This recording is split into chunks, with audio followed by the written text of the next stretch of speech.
Okay, so as a colleague of mine would say, the hardest aspect of learning mathematics is actually the English itself. And here at We Still Learn, you will be talking with your instructor of the language arts. Yes, so we're going to be doing that right now.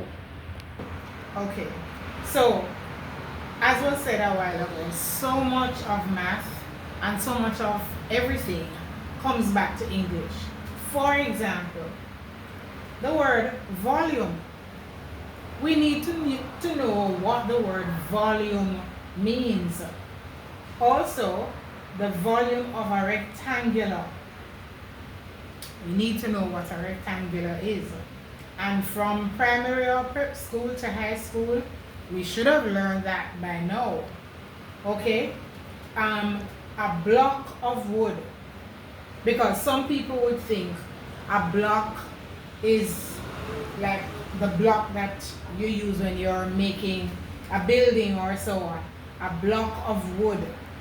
Why a block of wood? Right? And of course now we have to look at the length. Now sometimes we get the length mixed up because, for example, instead of sometimes when we should use height, we're using length and so on. For example, are you tall? Her hair isn't tall, it really is long. Well, sometimes with black people, our hair really is tall. But many times when we're talking about length, it's long.